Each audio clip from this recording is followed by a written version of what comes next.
la dimension live aujourd'hui, c'est une composante peut-être la plus visible, on va dire, dans la musique. Et pour autant, il y a encore très peu d'études d'impact ou du moins de compréhension vraiment de l'IA sur le live. C'est le sujet qu'on va évoquer aujourd'hui, on pourra pas l'évoquer de façon hyper détaillée parce qu'on va avoir 40 minutes, mais l'idée c'était quand même plus de vous éveiller aux différents enjeux et au frottement vraiment technologique et technique sur cette conférence. On a deux conférenciers, j'allais dire deux intervenants qui vont parler de sujets. Alexis Fabrigoul, fondateur de Liveo, qui va aussi défendre peut-être le point de vue de la start-up de logiciels, on va dire, de l'éditeur. Et puis Benoît Carré, qui est artiste et compositeur. Je dois dire que je suis assez content de les recevoir tous les deux parce qu'il y a finalement assez peu de personnes, je trouve, qui peuvent vraiment parler, discuter, analyser ces enjeux autour du live. Et pour ma part, moi, je vais modérer cette table ronde. Donc, je suis journaliste. Ma spécialité, c'est de comprendre l'impact des technologies sur les filières des industries culturelles et créatives, avec un petit tropisme quand même sur la création hybride, c'est-à-dire plutôt les arts numériques.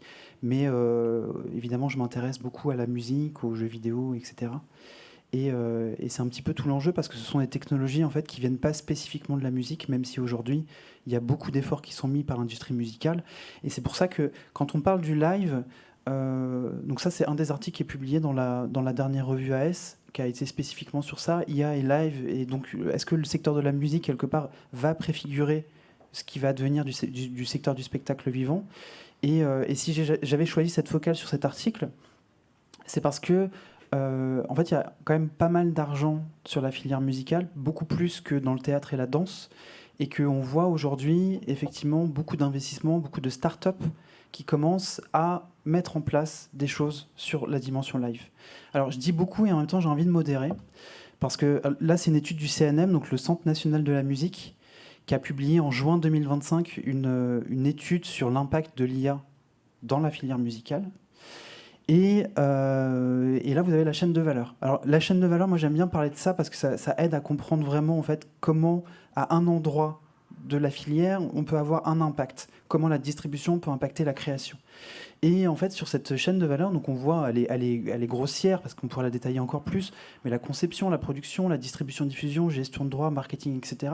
Sur cette étude du CNM, finalement, on n'avait pas non plus énormément d'impact, enfin, pardon, pas énormément d'études de cas. Là, il y en avait sur 8 cas d'usage sur la conception, etc. Mais c'est pas non plus une révolution, je dirais, qui est complètement intégrée, à mon avis, du point de vue de tous les acteurs sur l'ensemble de la filière. Et sur cette chaîne de valeur, donc de l'étude du CNM, en fait, la dimension live, elle n'est pas présente. Or, c'est quand même quelque chose qui est très important, notamment pour l'économie de la filière musicale. Donc, si on zoome sur ça, moi, je me suis intéressé à une étude au moment de réfléchir un petit peu à ce sujet. Donc, il y a une étude qui s'appelle IMEMS, Innovation Mapping for the European Music Sector. Ça a été notamment porté par une association qui s'appelle Music Tech Europe et qui s'intéresse spécifiquement au live en fait. Donc c'est la première étude sur le live, sur des cas d'usage européens, etc., de comprendre en fait l'impact de l'IA. Et quand on regarde encore une fois sur les cas réels en fait les solutions techniques, bon, eux, ils sont quand même plutôt bien, ils ont un très bon réseau, et pour autant, une vraie difficulté de la part de l'un des membres qui s'appelle Yvan Boudier, qui m'avait fait cette confidence en me disant, mais en fait, il y a assez peu de cas d'usage aujourd'hui. Donc c'est vrai qu'il y a un grand décalage entre, il y a un raz-de-marée de l'IA, et c'est vrai, à certains endroits, et en même temps, sur le live, il y a encore finalement assez peu on va dire, de mise en application et de choses très concrètes, en tout cas de révolution. Je pense qu'il y a une divergence et un écho très différent entre l'élan médiatique et puis peut-être la réalité que vous trouvez sur le terrain. Donc c'est un petit peu ce qu'on va discuter aujourd'hui avec deux invités que je vais introduire en quelques éléments biographiques. Le premier, Benoît Carré. Benoît, je suis content. Hier, j'ai reçu Obvious, le collectif Obvious, dans la même salle. Et j'ai dit que c'est un petit peu... Je l'ai dit de façon... c'était vraiment très sincère. Je leur ai dit que c'était un petit peu les rockstars de l'IA et des arts visuels. Et aujourd'hui, je vais un petit peu te faire le même compliment. Tu es un petit peu la rockstar IA et musique. Parce qu'en France, on a très très peu d'artistes qui travaillent sur ces enjeux-là. Encore moins sur la dimension live, peut-être plus du côté du studio, mais encore moins sur la dimension live. J'ai pas mes notes, je vais donner des éléments de bio de tête, donc tu me corriges si je me trompe. Tu as travaillé dans plusieurs laboratoires, donc tu es musicien, compositeur, chanteur. Tu as travaillé dans plusieurs laboratoires, notamment Sony CSL, qui est une référence aujourd'hui sur les enjeux, la recherche IA et musique, et puis aussi sur Spotify Labs, qui est un laboratoire historique. Et, également, tu es connu sur le nom de Skigeg, Skig. Et puis tu as sorti plusieurs albums ces dernières années, notamment Hello World, qui était le premier album composé par IA. Tu as eu plusieurs collaborations, notamment avec Stromae. Et ces dernières années, notamment en 2025, tu as sorti un projet qui est très intéressant, puisqu'il s'appelle Chansons Impossibles, où tu réconcilies des artistes morts avec des artistes français. Tu vas nous expliquer un petit peu cet hommage un petit peu étrange. Et ce que je propose, c'est de te passer le micro. Donc peut-être tu peux prendre et présenter ton travail toi-même, et cette fois-ci d'un point de vue artistique. Merci, bonjour à toutes et tous. En fait, quand je suis rentré dans ce laboratoire de recherche Sony CSL, l'idée c'était est-ce que l'IA peut m'aider à sortir de mon confort ou de mes habitudes. Et j'ai trouvé en fait avec l'IA cette espèce de partenaire qui va m'aider à faire des nouveaux sons, qui va m'aider à performer aussi différemment sur scène et tout ça. Et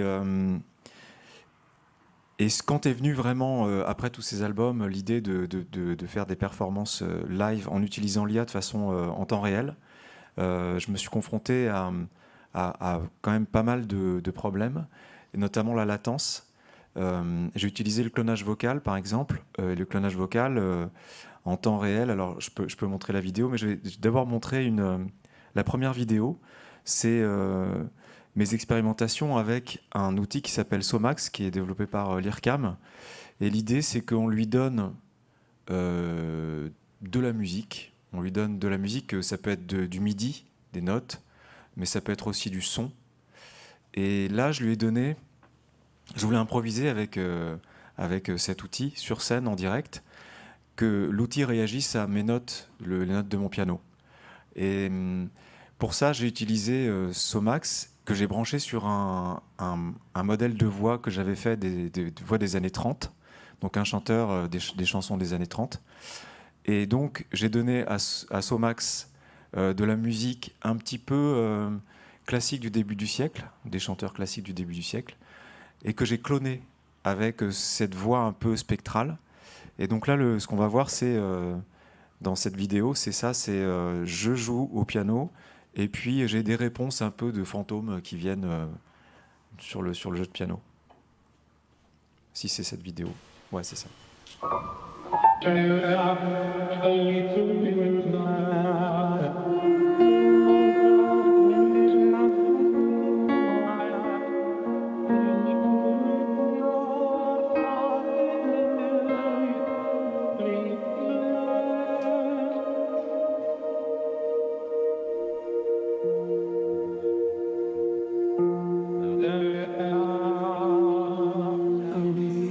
Là, c'est du clonage vocal en temps réel.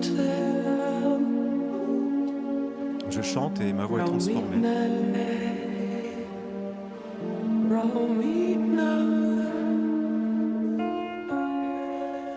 Et là, je clone le piano.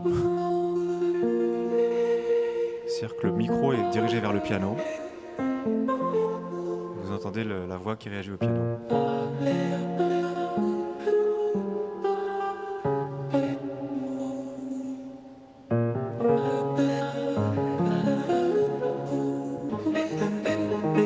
Voilà, après je triple là-dessus. Je pense que après tu peux. Voilà. Donc ça, c'est vraiment les premières expérimentations en temps réel où je mélange du clonage vocal avec des outils qui analysent la musique en temps réel pour faire des espèces d'impro. Voilà. Mais ça, c'est quelque chose qui demande du matériel sur scène. Il fallait que j'ai mon PC avec une carte son une carte graphique NVIDIA 4090 pour ceux qui connaissent. Donc c'est quand même assez musclé. Et j'avais quand même une latence. Cette latence, en fait, c'était à 80 BPM, c'est une croche. Donc, la prochaine vidéo, parce que j'ai voulu chanter des chansons impossibles sur scène en temps réel, et j'ai fait chanter enfin, j'ai pris la voix de Dalida qui chante du PNL. On peut voir. Mais il est vrai qu'il y a en moi une partie qui est très seule, mais je crois que cela fait partie Là, elle explique un peu pourquoi, des gens qui sont du signe du Capricorne. pourquoi elle prend Et PNL. aujourd'hui, je crois que on peut dire que la chanson qui me va bien en 2025, c'est Autrement de PNL. Je crois qu'elle décrit très bien ce paradis bleu et mélancolique dans lequel je vis. J'ai envie de rentrer à la maison. Le chemin n'est plus le même maintenant que j'ai le monde. Fais une photo de ma vie un peu plus qu'avant. Les doutes se confirment un peu moins qu'avant.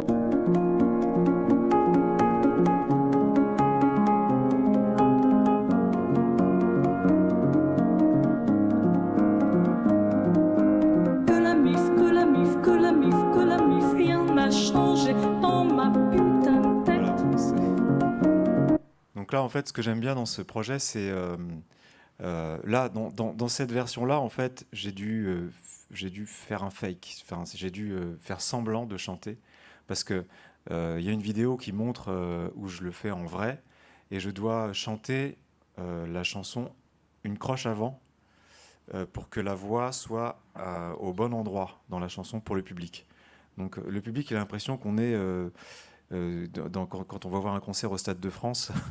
On voit l'image et qui va plus vite et on voit les gens qui chantent après. Donc là, c'était l'inverse. Je chantais avant et les gens voyaient le son après. Mais en fait, ce que j'ai fait là, sur ce projet Chanson Impossible, c'est aller plus loin. Et je suis obligé de faire semblant de chanter sur scène, mais je joue du piano. Parce que, en fait, je ne peux pas chanter en même temps, avoir une image avec du lip sync de Dalida qui chante vraiment en même temps que le micro. Tout ça, c'est techniquement aujourd'hui impossible. Mais ce que je fais, c'est que j'imagine comment ça va être possible dans quelques années. Voilà. Peut-être peut-être 1 an, 2 ans, 3 ans, je ne sais pas. Mais je casse toute la latence avec un procédé un peu de fake sur scène. Mais ça me permet, en fait, j'avais pas envie que la technologie me bloque trop pour faire mes trucs, parce que j'avais après d'autres idées. Par exemple, France Gall qui se venge de Gainsbourg en chantant Salaud salope de Taxi Thérapie, ou d'autres chansons comme ça, où je fais des espèces de ponts avec le passé et le présent, des carambolages temporels et puis des ponts imaginaires. Donc l'IA, pour moi, c'est ça, en fait. C'est créer des trucs qui sont impossibles, sans, et qui me permettent d'explorer en fait une autre fiction, quoi, une fiction différente. Là, tu n'as pas fait que Dalida, hein, il y a pas mal il y a beaucoup de personnages que tu développes. Tu parles de cette latence, elle est liée à quoi? Elle est liée à la puissance de calcul, c'est ça? Ouais. Hier, on a essayé d'être assez explicite sur le fait que pour entraîner un modèle, il faut, pour avoir de la génération, il faut un modèle, des données et puis une puissance de calcul. Est-ce que c'est ça? Tout à l'heure, tu parlais de ta carte graphique, c'est parce qu'elle n'est pas assez puissante et qu'elle deviendra plus puissante dans les prochaines années? Bah, c'est que pour l'instant, en fait, pour faire un modèle, il faut effectivement prendre plein d'enregistrements d'une voix.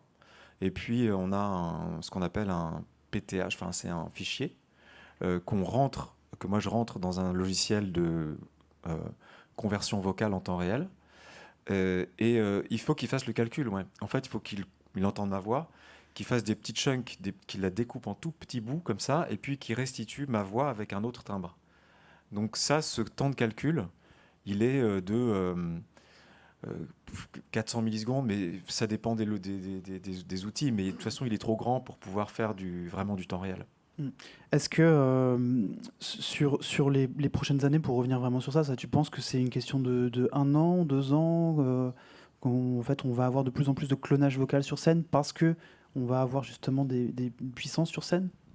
Je pense que ça va aller. Ouais, je pense que ça peut aller vite. Il peut y avoir des optimisations, mais ça dépend de si les gens, enfin si les développeurs ont envie de faire ça ou pas, quoi. Mais je pense que ça. tout le temps réel sur scène, c'est un problème de latence et d'analyse, d'aller-retour en fait, entre ce qui se passe sur scène et puis ce que l'outil va comprendre. Et pour moi, je pense qu'une des applications les plus, comment dire, les plus utiles sur scène, je pense, ce serait que, parce qu'on voit beaucoup d'artistes sur des faibles budgets de tours, ils sont obligés, on leur dit, bah non, mais tu vas tourner tout seul, hein. Voilà. Et donc, ce qu'ils font, c'est que soit ils sont avec un instrument, soit en fait, ils jouent avec l'ordi, se poser sur scène, et puis ils ont des stems, et ils lancent ça, on a un peu l'impression qu'ils jouent sur des bandes, que tout est fixe. Et quand on aura une IA qui sera capable d'interpréter le tempo sur lequel on est, de faire des variations, peut-être même de s'adapter sur certaines énergies qu'on va donner pour rajouter des stems qui sont en réserve, par exemple. Euh, Là, on aura vraiment un outil sur scène très puissant et je pense très utile pour avoir des expériences live sur des faibles budgets qui vont augmenter un peu, qui vont être un petit peu plus fun pour les artistes aussi sur scène. Parce que moi qui l'ai fait aussi, quand on a son setup avec, je sais pas, 20 morceaux et que sur les 20 morceaux, il y en a 10 où il y a des bandes, on se dit, ceux-là, ils sont chiants en fait. Ouais. Ouais. Je trouve aussi quelque chose qui est très intéressant, c'est qu'on voit dans le secteur des industries culturelles et créatives beaucoup de porosité. Benoît travaille sur cette notion de clonage vocal. En fait, le clonage vocal, ça concerne malheureusement pas que le secteur artistique. On voit aujourd'hui, c'est des notions qui se rapprochent beaucoup du deepfake. Des technologies aussi qui sont assez similaires. Là, c'est dans un cas artistique. Et puis tu parles beaucoup de la dimension orchestre, mais finalement, on aurait presque tendance à oublier aussi la dimension d'improvisation. Là, je crois que tu as une vidéo d'Edouard Ferlet, qui est un musicien pianiste, qui travaille beaucoup sur cette dimension. Est-ce que tu veux nous en parler maintenant ou tu veux qu'on en parle tout à l'heure? Oui, on peut voir la vidéo. En fait, c'est rapide. On le voit improviser. L'idée, c'était lors d'un concert, hommage à Keith Jarrett, puisque je ne sais pas si vous connaissez Keith Jarrett, le pianiste. C'est un pianiste qui a fait un album qui s'appelle le Köln Concert en 75 et qui est un pianiste qui improvisait. Mais vraiment, il improvisait. Il arrivait sur scène, il savait pas ce qu'il allait jouer, il improvisait. Tous ces concerts sont hyper habités. Il rentre en transe et tout. Enfin, c'est vraiment à chaque fois des événements. Et Edouard voulait faire un hommage. Et donc, on est allé voir Sony CSL et on a dit, bah, on va entraîner un modèle de Keith Jarrett. Donc moi, j'ai cherché tous les albums solo, piano, concert de Keith Jarrett. Je les ai fait analyser par un modèle qui a été travaillé ensuite par Sony CSL. Et Sony CSL a fait un petit plugin qui permet à Edouard sur scène de jouer, d'interagir avec Keith Jarrett IA, quoi. En vidéo, ça donne. Cette soirée, on va faire quelque chose qu'on a l'habitude de faire, c'est un petit jeu. Je vais improviser et il va continuer l'improvisation. Je vais juste appuyer sur un bouton et la magie va opérer. Il va vraiment vivre, si ça marche. Parce que tout ça, c'est en temps réel, il faut le savoir.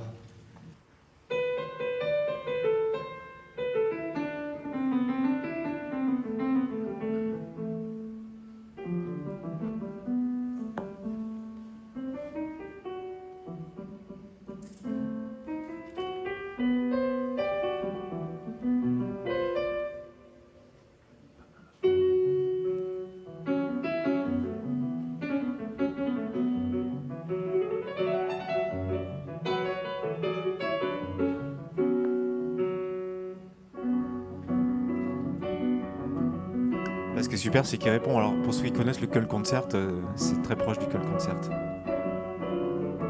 Il fait des fausses notes, mais voilà, bon, vous avez vu le concept, le principe. Mais ça c'est une usine à gaz. Pour faire ça, c'était hyper long. Alors que, en fait, ce que veulent, je pense que ce que voulait Edouard et ce que les musiciens veulent sur scène, c'est quelque chose de facile à faire. C'est-à-dire qu'ils peuvent nourrir la machine eux-mêmes facilement, créer un modèle facilement de fine-tuning de la musique avec laquelle ils veulent interagir sur scène. Sauf que là, c'était très compliqué. Enfin, donc on est vraiment au tout début de ça. On n'est pas encore dans un monde où un musicien va se dire, bah tiens, je vais improviser, j'ai envie d'improviser avec des trucs de Charlie Parker. Je vais mettre des morceaux de Charlie Parker et puis on va voir. Mais on voit déjà qu'il y a plusieurs enjeux autour de la création live. parce que tu as parlé de la latence, tu as aussi parlé potentiellement du coût en fait, de ce matériel, même si en fait, en tant que musicien, il y a toujours des coûts. Il y a évidemment ces enjeux techniques aussi, parce qu'on a l'impression que c'est des technologies qui sont fiables, parce que on parle souvent de high-tech, qu'on associe ça facilement à quelque chose ultra fiable, mais en réalité, il y a aussi beaucoup de bugs. Alors quelque part, c'est tout l'enjeu aussi de jouer avec ce bug, mais c'est peut-être aussi pour ça que finalement, l'IA et le live sur la partie création, on n'a pas encore beaucoup de choses.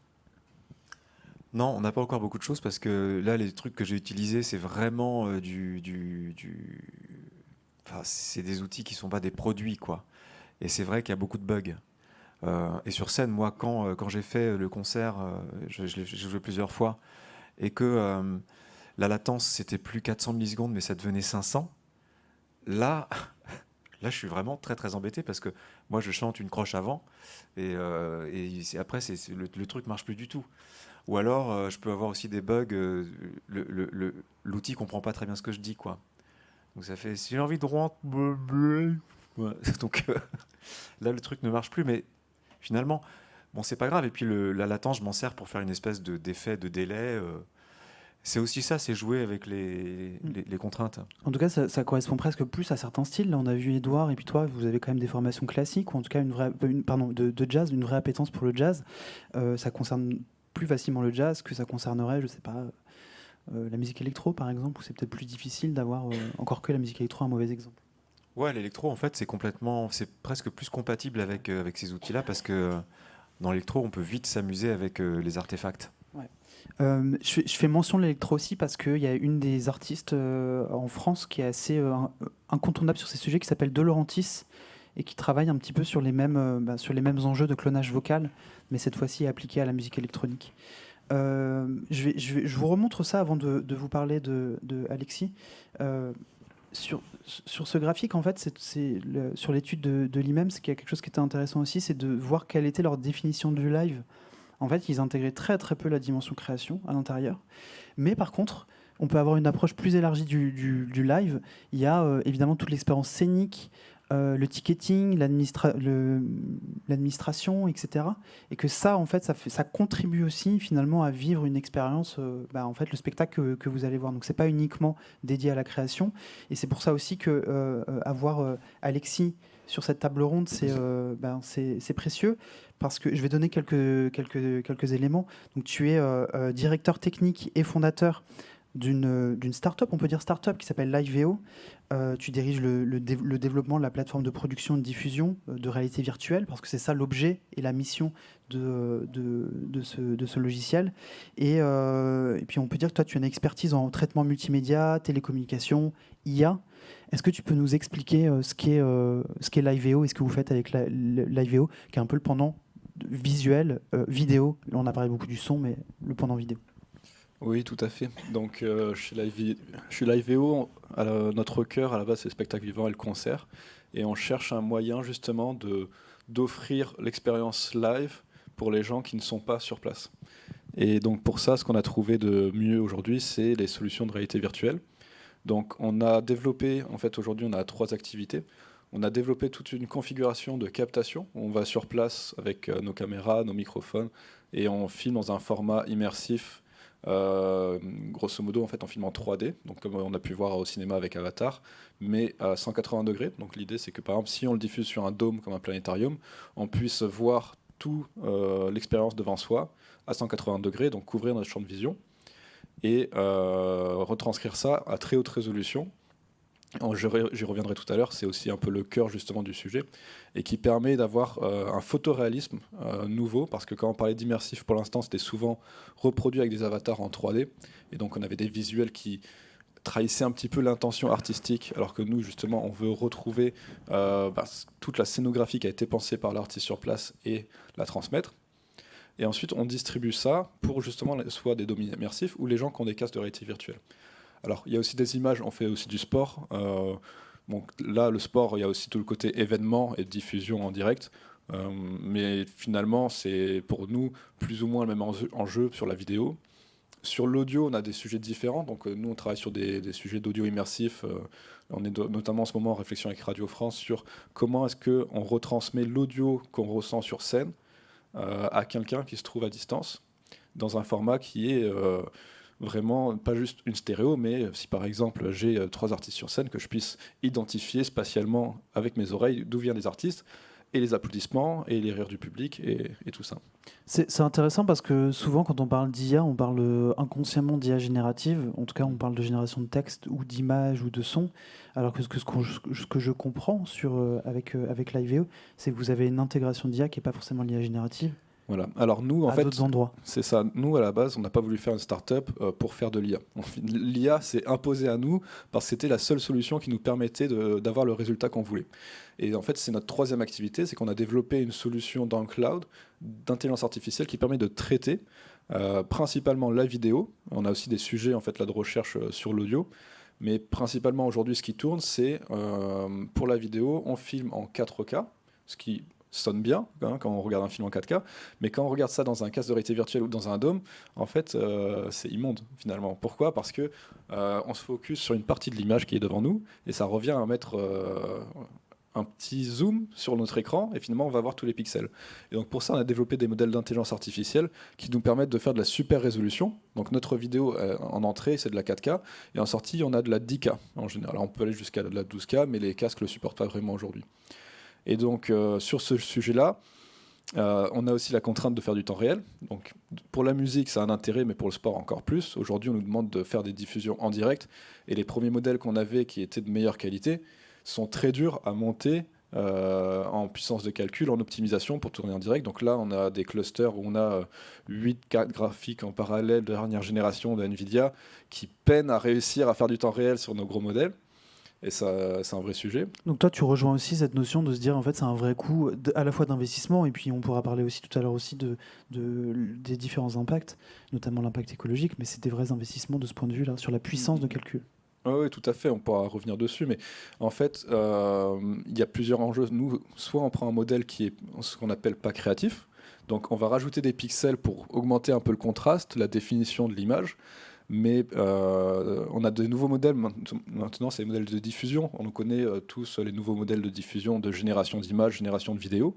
On peut les utiliser pour augmenter la résolution, mais il y a un certain risque. Nos premiers tests qu'on a fait il y a maintenant 1 an et quelques, avec les premiers modèles de diffusion, quand on filmait par exemple le Théâtre National de la Danse Chaillot, qu'on avait des danseurs qui étaient en fond de scène, qu'on appliquait notre modèle, et ben on avait un danseur qui était métis, mais qu'on ne voyait pas très bien dans l'ombre. Mon modèle, il me sortait un danseur blanc. Donc il y avait tout un sujet en fait de comment ne pas transformer, ne serait-ce que l'aspect des artistes, mais en fait toute la pensée de scénographie. Et donc là, c'est vraiment important de bien faire attention à ce qu'on utilise, surtout quand on fait du direct, de pas, si c'est un artiste qu'on connaît tous et finalement on le reconnaît pas parce que notre modèle d'intelligence artificielle l'a transformé, ça sera pas viable. Donc sur les enjeux d'interprétation ou de génération, ne pas déformer le propos artistique, de ce que je comprends, quels sont vous justement vos garde-fous par rapport à ça ? Comment vous travaillez pour résoudre ces problèmes ?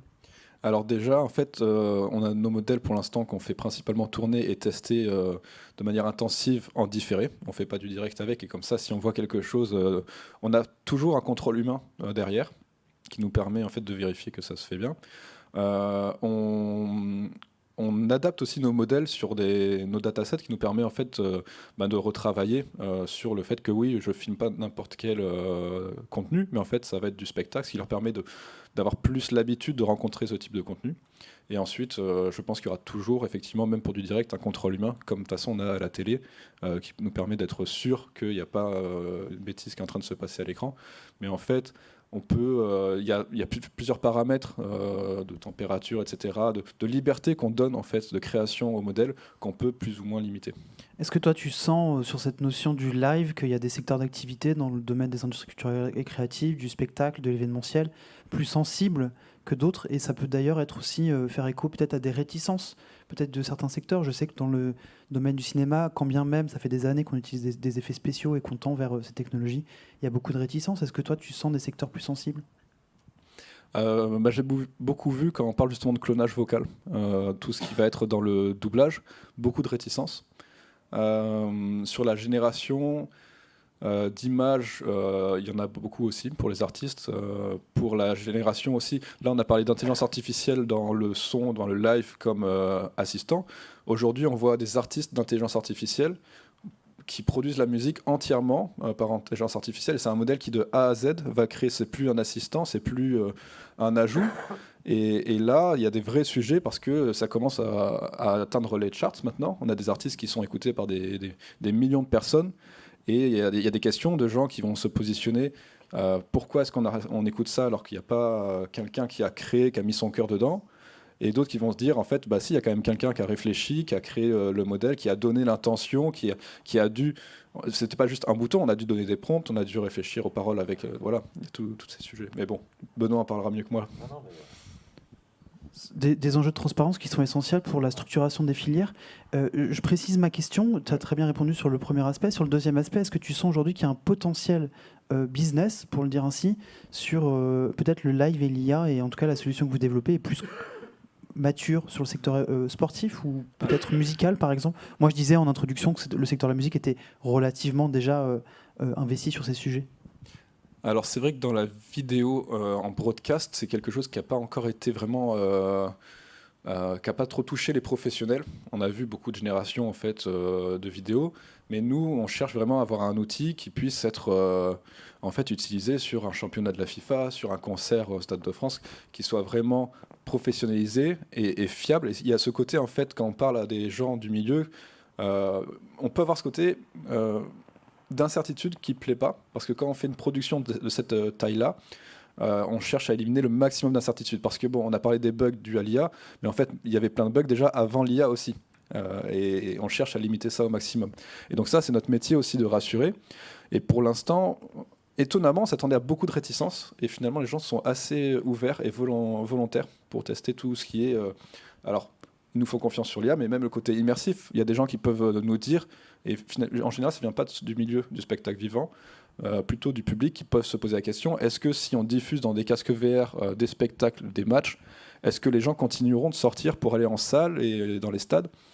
Et on a envie de leur répondre, est-ce que les équipes de foot se disent, je ne vais pas diffuser mon match à la télé parce que les gens, sinon, ils ne vont pas venir au stade? Bien sûr que non. Les gens vont au stade parce que tout le monde connaît les équipes et qu'ils sont devenus fans et qu'ils ont envie de les voir en vrai. Et en fait, même si on arrive avec l'IA, avec plein d'outils, à avoir quelque chose de super réaliste en réalité virtuelle, on n'atteindra jamais 100% de l'expérience que c'est d'aller sur place.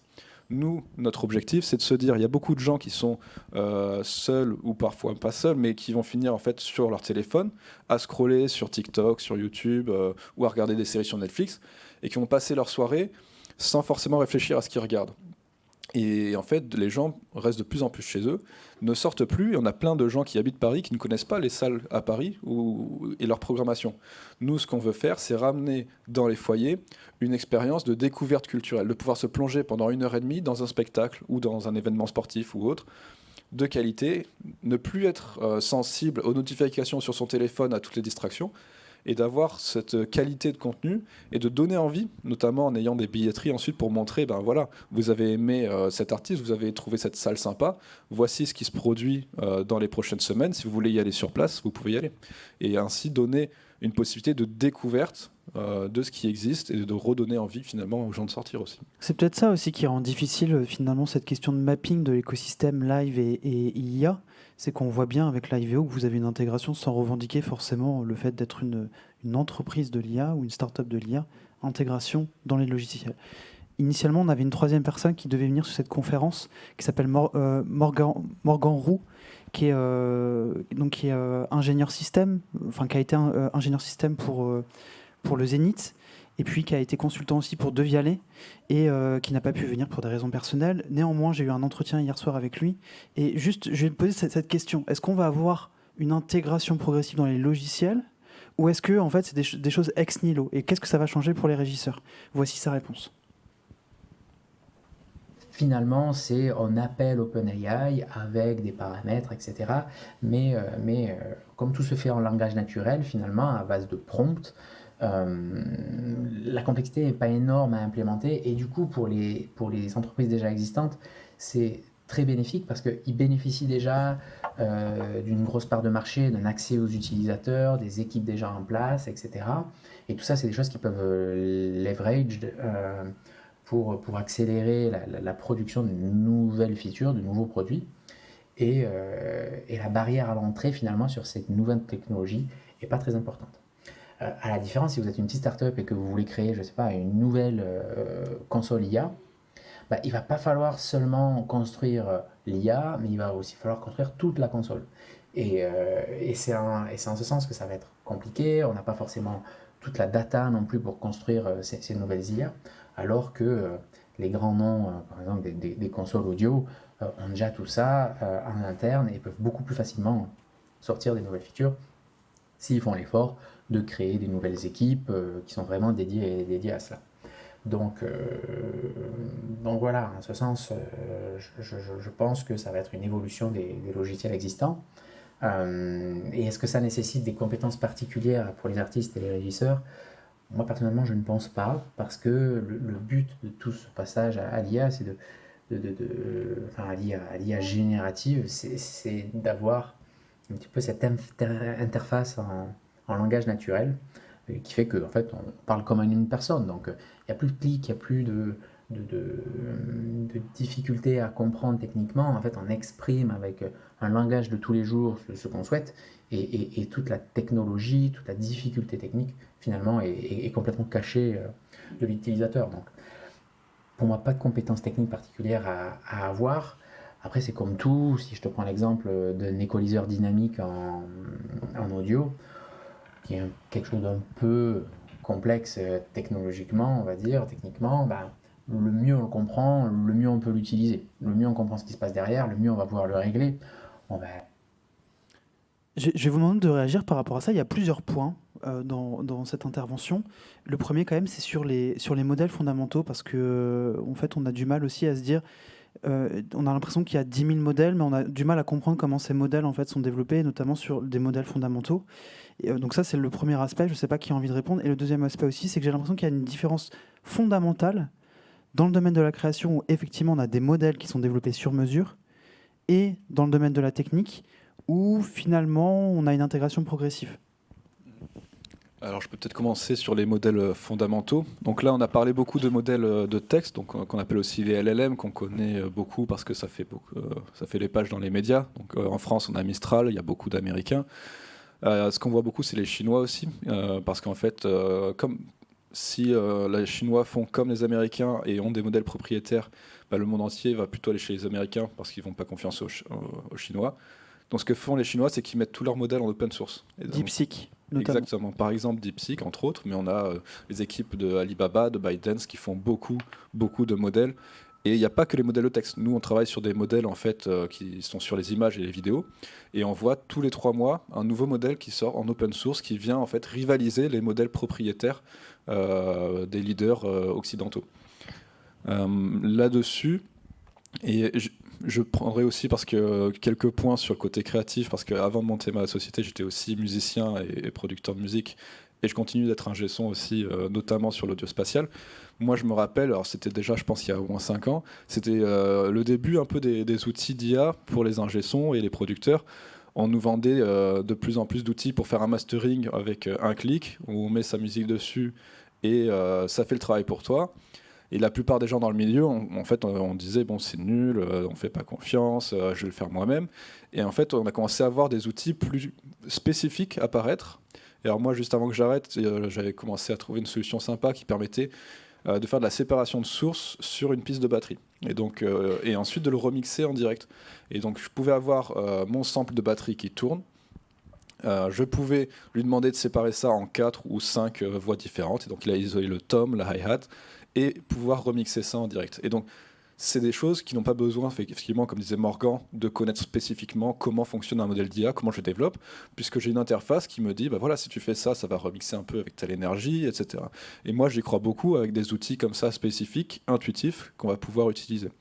Et l'intégration produit, le truc, c'est que ces sociétés en fait très indépendantes qui vont développer toutes seules, parce qu'on peut être une petite start-up et développer des modèles d'IA, ben ce plugin-là s'est fait racheter, alors je ne sais plus exactement par qui, mais ce qu'on voit souvent, c'est que ces modèles-là, finalement, quand un gros groupe va se dire il y a un marché, c'est intéressant, ils n'ont peut-être pas les compétences en interne, ils vont acquérir une équipe capable de le faire, et après, en fait, c'est effectivement de cette manière-là que les bonnes idées au début, qui étaient un peu dans une solution indépendante, vont arriver dans des produits que tout le monde connaît, que tout le monde sait utiliser, parce qu'ils vont internaliser ça. L'histoire classique de l'open source. Exactement. Benoît, est-ce que tu veux...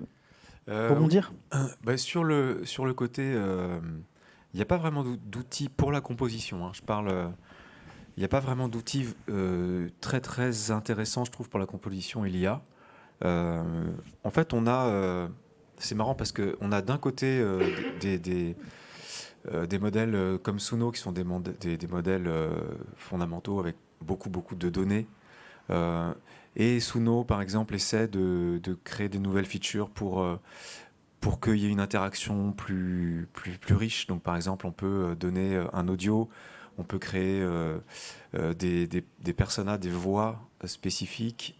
Donc, il y a plein de choses où on peut personnaliser, mais au fond, quand même, ce qui fait que là, je pense que ce qui fait qu'on reste dans un truc assez pauvre, c'est que les données entrantes, les données qui ont servi de base d'entraînement, elles sont énormes. Et quand on est derrière son ordi, qu'on a ses propres goûts et peut-être une vision de ce qu'on a envie de faire avec des influences, etc., on ne peut pas vraiment jouer avec ça. Même si il y a plein de possibilités avec le prompting, etc.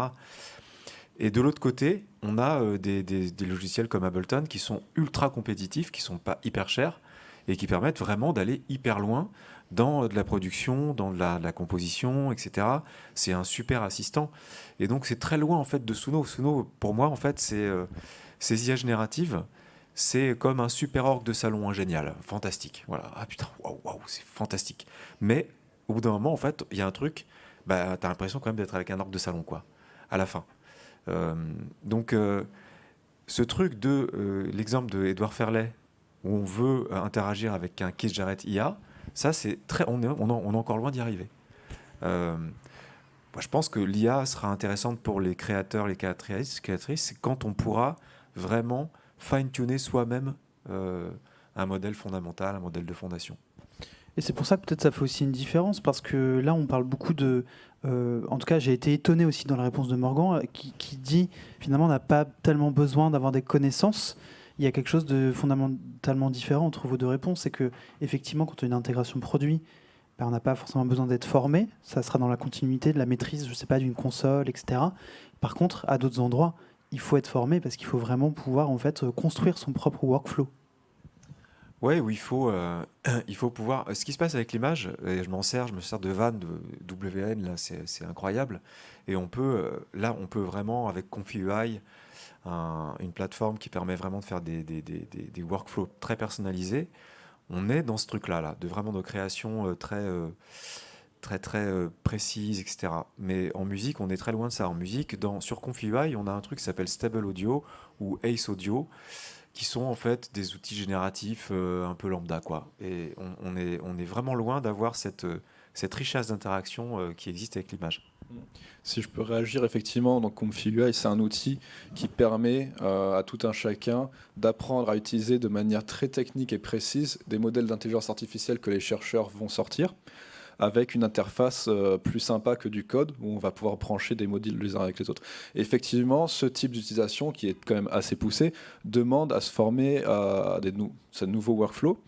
Mais quand je disais il y a une intégration produit, par exemple, c'est pour quelqu'un qui veut atteindre le but de ce qu'il faisait, mais avec des outils d'IA pour l'assister. On voit par exemple que Adobe, dans Photoshop, a inclus dans son produit des outils d'IA, et donc pour l'utiliser, il n'y a pas besoin de nouvelles formations. Si on veut pousser et avoir des cas d'usage assez précis, ça sera toujours mieux, effectivement, de se former au plus précis. En fait, par exemple, si on veut aller encore plus loin, on peut apprendre à coder plutôt que d'utiliser ConfiUI. Ça dépend à quel degré on veut pousser, on va dire, l'expertise de ce qu'on fait.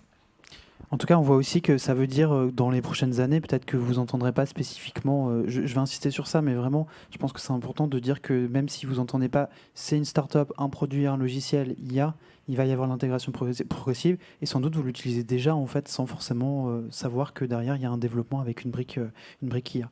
Peut-être l'une des dernières questions avant de passer le micro, j'aimerais bien qu'on revienne sur un point quand même. Là, on a parlé un petit peu des régisseurs. Bon, on n'a pas parlé de toute la filière, hein, encore une fois. On aurait pu parler du ticketing, par exemple, qui est une composante très importante dans la dimension du live, qui est aussi bouleversée, ce qu'on appelle le dynamic pricing. Mais j'aimerais bien quand même qu'on revienne sur quelque chose que tu as dit tout à l'heure, qui est assez sujet à débat quand même, sur la notion d'artiste-orchestre et sur le fait qu'on va voir peut-être dans nos secteurs, que ce soit musical, mais le spectacle vivant en général, peut-être des solo shows de plus en plus fréquents. Alors c'est un peu la prospective, pas vraiment de la science-fiction, plutôt de la prospective. Qu'est-ce que vous en pensez de ça, déjà sur la viabilité de cette idée? Et puis est-ce que c'est pas un report des charges sur les épaules des artistes, encore une fois? C'est-à-dire que sur la chaîne de valeur, on voit que souvent les artistes sont tout en bout. C'est eux finalement qui sont le dernier maillon, le premier et le dernier maillon. Est-ce que c'est pas encore plus de demander de choses à des artistes? Tu disais tout à l'heure, tu te produis tout seul. Ils sont déjà, en fait, ils ont déjà une grosse pression parce qu'on leur dit non, tu vas jouer tout seul parce qu'il n'y a pas de budget pour faire une tournée avec 2 personnes. Et donc, il faut qu'ils trouvent des solutions. Et ça peut être réarranger tout leur répertoire pour un instrument, pour un set très très minimal. Mais ça peut être aussi intégrer des stems qui déclenchent, de la musique qui déclenche, donc des boucles, etc. Mais ça, c'est un truc qui évolue, qui va évoluer avec l'IA, qui va sûrement s'enrichir.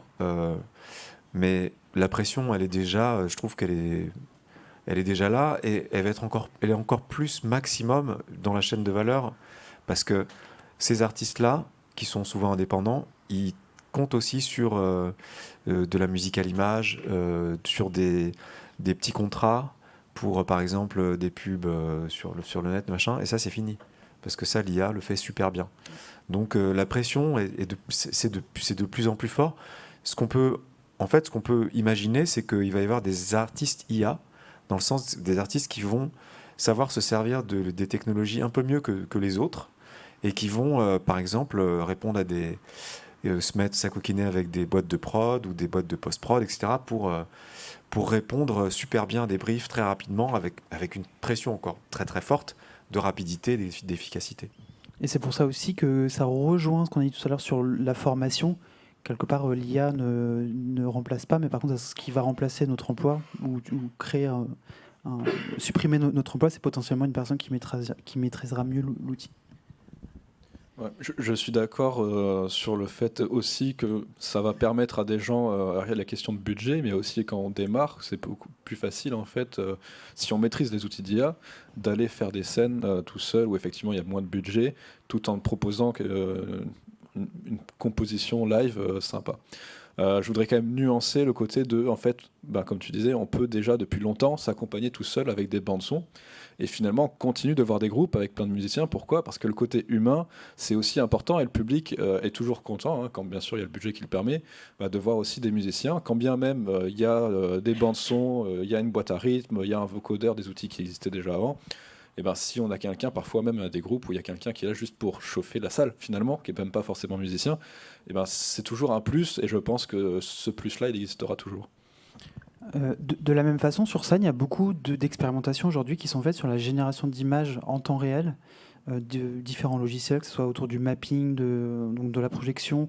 Mais hier, justement, on recevait Obvious, le collectif Obvious, qui développe un outil spécifiquement sur la scène pour accompagner des artistes avec une même trame, une même direction artistique. C'est des choses qui existent, qu'on n'a pas pu aborder aujourd'hui, mais peut-être dans les prochaines semaines et prochains mois, vous verrez ces aspects concrets sur les scènes. Je vous propose de nous arrêter là. C'était une introduction à ces différents enjeux, et puis de vous donner le micro, de vous passer le micro pour que vous puissiez poser vos propres questions.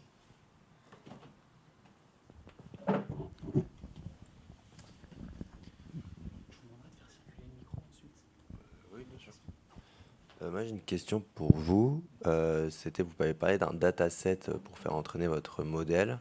Mais ça ressemble à quoi ? En fait, vous faites juste entraîner des images dans un audio. Qu'est-ce que vous mettez dans le dataset ? Alors justement, aujourd'hui, on a la capacité, avec des caméras très haute résolution, de filmer nativement en 8K, voire en 12K. Mais c'est en général des caméras qui sont grosses, qui nous permettent beaucoup plus difficilement de faire de la 3D, parce que nous, on veut des caméras qu'on puisse mettre côte à côte plus petites, et qui ne permettent pas de faire du live. C'est surtout ça le gros point bloquant. Quand on veut faire du live, en fait, on est plus ou moins limité à des sorties 4K sur les caméras. Et donc, on filme avec des hautes résolutions nativement. Et donc, on a tout ce dataset en fait, d'événements qu'on a filmés nativement, et ensuite qu'on va réduire en résolution, et on va entraîner le modèle, dire voilà, sur ce type d'événement, j'ai toutes ces vidéos-là. L'objectif, c'est d'arriver à cette qualité-là. À partir de ça, retrouve cette qualité-là. D'accord. En fait, le modèle, il va être juste là pour rendre une vidéo 4K en 8K. Voilà, alors peut-être si on peut mettre l'autre slide, parce que ça peut aussi ouvrir sur d'autres utilisations. J'ai mis l'accent sur la super résolution, parce que là, c'est là où nos modèles tournent actuellement, et c'est ce qu'on utilise le plus. Donc l'idée, juste pour récapituler, c'est qu'on a plusieurs points de vue sur un stade, par exemple, une salle de concert. L'upscale, c'est ce que je disais, c'est on va rajouter des pixels, et donc l'IA va apprendre, par exemple, là, il y a un visage, je rajoute les pixels qu'il faut pour que je vois le contour des yeux. On a le même sujet avec le nombre d'images par seconde, donc l'interpolation temporelle. Les caméras en général vont faire un compromis entre la résolution et le nombre d'images par seconde.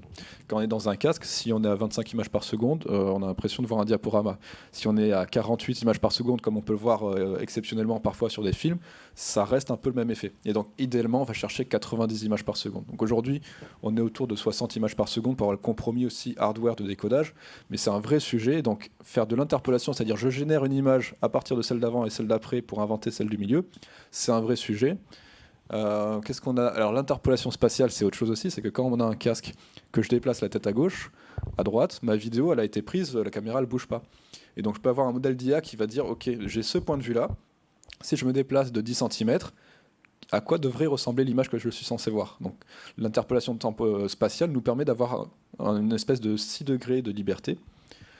Sur l'audio, j'ai parlé de la séparation tout à l'heure en évoquant un plugin sur la batterie, mais en fait nous ce qu'on utilise beaucoup aussi c'est la séparation de sources. Par exemple, quand j'ai des musiciens, on utilise des micros en fait immersifs ambisoniques qui nous permettent d'avoir une ambiance à 360 degrés audio. Et l'objectif, c'est d'aller récupérer dans ce son-là. J'avais un flûtiste au centre et un batteur à droite. Comment je fais pour séparer ces sources-là ? Et donc l'intelligence artificielle marche assez bien pour identifier et séparer, pour ensuite pouvoir remixer au mieux justement ce son-là. La localisation, c'est un petit peu la même chose, mais avec aussi le côté tracking. Et la translation, on en a parlé, c'est la traduction. Par exemple, si on va voir une pièce de théâtre, on va à la Comédie Française et qu'on veut exporter ça au Japon, il y a maintenant des outils d'IA qui permettent en fait d'avoir des traductions de plus en plus fiables. Mais en gros, ça c'est pour des clients finaux, ce seraient des gens comme moi par exemple. Mais en termes de puissance de calcul, ça va coûter énormément cher. Alors en fait, le truc qu'il faut comprendre, c'est que nous, notre puissance de calcul, on l'applique sur le flux d'origine. Donc on l'applique une fois, notre super résolution par exemple, et après on le distribue à des milliers, millions de personnes selon l'événement. Et donc c'est pas je fais tourner mon IA pour chacun. En fait, c'est pas une IA qui est embarquée chez soi, c'est dans le data center. Et en fait, finalement, ça coûte. C'est comme si vous alliez à Carrefour à côté en voiture, quoi. D'accord. En termes d'émissions. Ok. Non, c'est juste en termes de. Okay.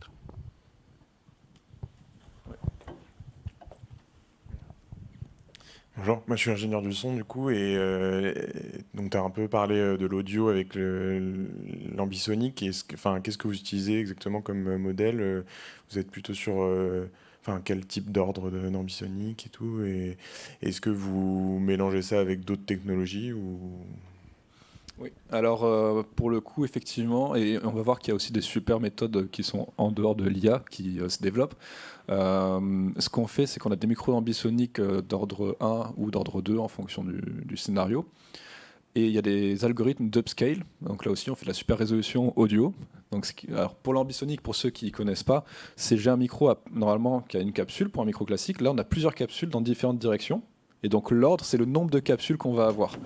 Et ça permet, en fait, quand on écoute ensuite le résultat, d'être plus facilement apte à identifier la source d'où vient l'audio. Et donc quand on est à l'ordre 1, on sent qu'il y a quelque chose qui se passe par là. Quand on est de l'ordre 7, on va dire « Ah oui, c'est exactement là », et juste avec nos oreilles, pas forcément visuellement. Et donc il y a des techniques en fait, d'interpolation à partir des différentes capsules, d'augmenter l'ordre. Donc au lieu en fait, d'avoir de l'ordre 1 avec 4 canaux, on peut avoir par exemple 64 canaux qui vont décrire la scène. Et donc on fait de l'augmentation d'ordre comme ça. Et ensuite, dans ce mix ambisonique, qu'on peut convertir en bed Atmos selon le délivrable, on vient récupérer les sources en fait, des micros qu'on a toujours utilisés, pour avoir la proximité de chaque artiste, et on vient placer ça en mix objet, c'est-à-dire qu'en fait on a une vue 3D de l'ambiance sonore, et je peux dire là à droite, je place mon micro de proximité de ma batterie en plus, et je mixe ça pour que ça se rende bien. Du coup, j'ai une question qui découle de ça, c'est comment, déjà au niveau utilisateur, est-ce que ça passe par une écoute au casque en binaural, avec un rendu, un down mix binaural, et mon autre question c'est au niveau du point de vue image, caméra, comment vous gérez où vous en êtes et qu'est-ce que vous avez testé sur, disons, la position, parce que j'avais vu des essais par exemple sur Roland Garros où en fait en fonction de la position de la caméra, l'audio suivait, et ce qui pouvait être un peu perturbant et pas forcément toujours super au niveau de l'expérience pour le public, le spectateur. Ouais. Alors notre approche, en fait, elle dépend un peu. Je vais prendre 2 exemples. On a fait un spectacle au Grand Palais, là, c'était en début d'été, où on avait placé 3 points de vue. C'était un spectacle avec 2 scènes. Donc une scène avec des danseurs, une scène avec des musiciens, et puis il y avait la Maîtrise de Paris, donc un chœur d'enfants qui se déplaçait entre les scènes. Et donc on avait un point de vue dans le public et 2 points de vue entre les scènes. L'idée, c'est que le spectateur il puisse librement, au cours du spectacle, se dire là, je veux voir ce qui se passe sur la scène musicien et je vais me rapprocher et sélectionner la caméra qui est là-bas. Et quand on fait ça, il y a un côté volontariste de l'utilisateur de changer d'endroit. Et donc là, on fait un mix audio qui est adapté et qui va transmettre l'audio qui est à chaque point de vue. On a fait un autre spectacle en Arabie Saoudite cet été qui était plus complexe et là, on a choisi de faire un montage imposé. Donc on a fait 8 points de vue différents. Notamment avec une session où on est sur scène avec les artistes, où il n'y avait pas de public. Et dans ce côté-là, quand il y a un montage qui est imposé, on fait un mix audio qui est unique pour pas en fait avoir ce côté dérangeant que d'un coup le son change et j'ai rien demandé. Ok, merci. Alors bonjour, j'avais 2 questions pour vous deux. Alors la première s'adresse plutôt à Benoît. C'est est-ce que d'un point de vue droit, notamment sur le clonage vocal, quels sont vos procédés? Parce que je pense notamment à, je ne sais pas si vous avez vu le documentaire L'Hôtel du Temps de Thierry Ardisson il y a de ça 1 ou 2 ans, je ne sais plus, où il avait eu notamment des problèmes avec les ayants droit la famille de Coluche pour essayer de répliquer sa voix. Est-ce que vous, justement, quel est votre process? Est-ce que vous contactez les ayants droit, la personne que vous essayez de cloner, ou vous y allez directement? Et la deuxième question, c'est plus par rapport à la notion de responsabilité. On parlait notamment vous parliez tout à l'heure de délai, que vous ne pouviez pas avoir un truc 100% temps réel, et pareil pour Alexis actuellement. Et au final, est-ce que c'est pas quelque chose qui serait quelque chose de bénéfique pour vous, histoire de garder en quelque sorte un garde-fou dans le cas où l'IA pourrait dégénérer sur des choses qui seraient pas appropriées finalement à l'utilisation en live? Oui, c'est vrai. Ça, je vais répondre à votre deuxième question. C'est dans le cas où là vous parlez plutôt d'une IA générative qui serait incontrôlable du coup en live, mais sur le clonage vocal et sur ces interactions-là qui sont très techniques en fait, sur le timbre d'une voix ou sur, je sais pas, un transfert de timbre autre qui peut être, je joue de la guitare et puis j'ai un son de violon à la place. Là, il n'y a pas vraiment de problème d'éthique. C'est vraiment un procédé technique qui se passe. Après, sur l'IA générative, c'est vrai que c'est d'autres questions qui se posent, puisque là, il y a de la génération de contenu, que ce soit du contenu audio avec du texte ou image. Sur le clonage vocal, en fait, il faut bien distinguer plusieurs choses.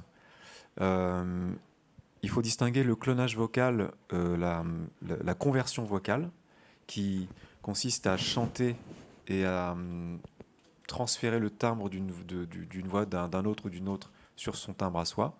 Donc ça efface son timbre et ça remplace avec un autre. Mais ça implique qu'il faut quand même chanter. Il faut quand même être présent. Et je trouve que c'est un truc très intéressant parce que on se transforme un peu en médium dans ces cas-là. Il faut qu'on rentre un peu dans la peau du personnage, mais sans trop limiter non plus, ça marche pas. Et d'un coup, il y a une espèce de magie qui s'opère où il y a une hybridation entre soi-même et puis le personnage qu'on clone. Donc ça, c'est la conversion vocale. Et après, il y a la synthèse vocale, où là, il n'y a pas besoin de corps, il n'y a pas besoin de personne, il y a besoin juste d'un texte pour générer une voix clonée. Donc ça, c'est vraiment deux choses différentes. Et d'un point de vue du droit, en fait, il y a plusieurs aspects. C'est-à-dire que pour entraîner une voix, je peux utiliser du matériel audio qui a plus de 70 ans.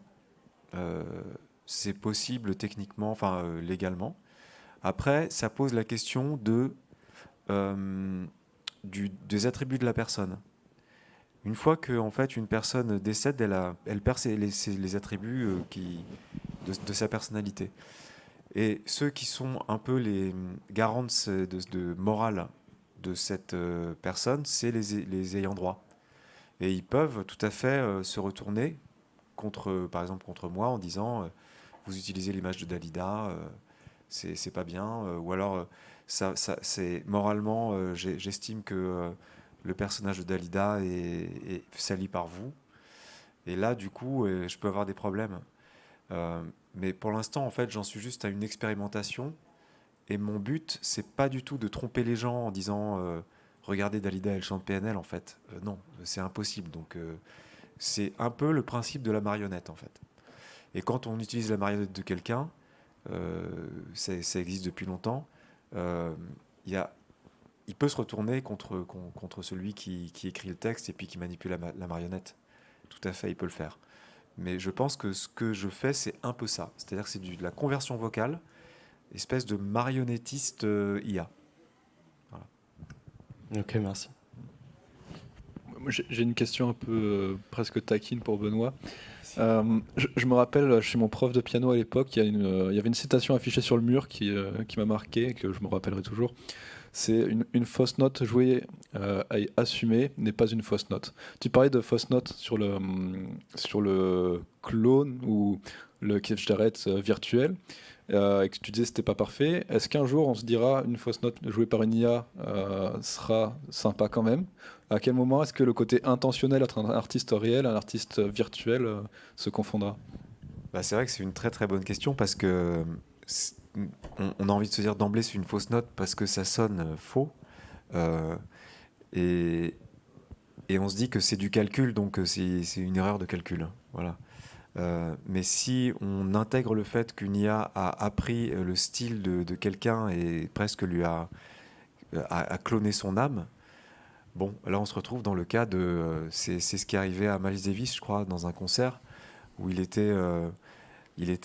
avait un pianiste, c'était un pianiste très connu d'ailleurs, qui a joué et qui a fait une énorme fausse note. Et il a dit à la fin à Miles Davis, je suis désolé, et Miles Davis lui a dit non, c'est toi qui l'as joué à ce moment-là, c'est pas une fausse note. Donc le débat est... Je n'ai pas la réponse. Dernière question et puis on clôturera la conférence. Alors moi, je m'appelle Lenny, je suis régisseur son lumière en village vacances en saison. Donc, je suis moins dans l'aspect, on va dire, spectacle événementiel. Enfin, en tout cas, je m'en suis un peu plus éloigné du coup parce que je suis plus dans le tourisme. Enfin bon, bref. Alors, c'est quand même un peu la question qui fâche. Je suis désolé, il faut que je la pose. Mais déjà, je suis assez content que de me dire qu'au moins l'IA est utilisée comme un outil, et non pas quelque chose qui remplace, comme vous avez dit jusque-là, et que c'est plutôt dans de bonnes intentions. Mais après, le résultat, c'est un peu le même, c'est que c'est un peu l'impact environnemental derrière. Et en fait, je sais que c'est ça qui fâche un peu, mais est-ce que justement, dans tous ces projets, est-ce qu'il y a eu un peu cette prise en compte malgré tout, voilà, parce que des fois, voilà, ça a été pensé quand même. Tu veux commencer en fait, c'est un peu ce que je disais. Dans les projets, je pense qu'on présente respectivement, on n'a pas ce côté d'utilisation d'IA à grande échelle par le public lui-même. C'est-à-dire que c'est une personne qui, pendant 1 heure, va faire tourner quelques cartes graphiques. Finalement, en fait, si on regarde factuellement l'émission, ce que je disais, c'est en fait inférieur à prendre sa voiture pour aller à Carrefour d'à côté, quoi, par une personne. Donc, c'est négligeable. Par exemple, sur le côté live, le vrai sujet, même s'il y en a des artistes ou des régies qui vont utiliser des outils IA, l'empreinte carbone principale, c'est la logistique et le transport. Mais d'un facteur 10 000 au moins par rapport à ce qu'on va utiliser un contrôleur supplémentaire sur scène. Et il y a des sujets sur l'IA, honnêtement, ça prend de plus en plus de place dans notre empreinte carbone, mais je pense que dans ce cas d'usage, c'est peut-être un faux combat et qu'on se trompe de cible. Oui, et en fait, moi j'ai plus de questions à me poser quand j'utilise des IA génératives très puissantes, où là, chaque clic, effectivement, c'est de l'énergie qui est pompée. Donc, je pense qu'il faut plus se poser cette question-là, comme tu dis, sur des très gros modèles. Et quand on génère, ou quand on parle avec des LLM comme ChatGPT, on peut se poser cette question de se dire, bon, faut faire gaffe, quoi, faut pas trop en abuser. Moi, je vais compléter pour avoir travaillé sur les sujets justement des alternatives écologiques dans le domaine de la culture. Il y a aujourd'hui l'aspect qui a une empreinte carbone, quand bien même c'est une focale qui est très arbitraire, parce qu'on pourrait se concentrer aussi sur la biodiversité, les ressources abiotiques, etc. C'est quand même le nombre de paramètres sur les modèles. Et que si vous avez aujourd'hui peu de formation ou peu de choix dans le domaine artistique, il existe quand même des alternatives, notamment sur... on n'est pas obligé d'avoir des modèles LLM, mais en fait, dans le machine learning, il y a des choses qui marchent très bien. Je fais référence notamment à tout le travail que fait l'IRCAM. Tu as parlé de Somax tout à l'heure, mais c'est des modèles qui sont finalement assez peu énergivores. Et puis aussi, il y a tout un travail qui est fait en ce moment sur les tiny models, ce qu'on appelle les tiny models. Donc finalement, très très peu de paramètres pour avoir de la génération. C'est des choses qui sont assez intéressantes, assez prometteuses. Malheureusement, très peu soutenues en termes de... Pas de recherche, parce qu'il y a beaucoup de choses sur la recherche, mais très peu soutenues du point de vue des éditeurs ou du moins de la commercialisation derrière. Parce que ce n'est pas aujourd'hui le narratif où les fonds, on va dire, financiers ne se dirigent pas vers ce genre de modèle. Il y a quand même des alternatives et il faudra les encourager et puis militer vers ça. Je vous propose qu'on s'arrête là. Merci pour vos questions, votre attention et merci aux deux intervenants pour la clarté de vos réponses et votre transparence.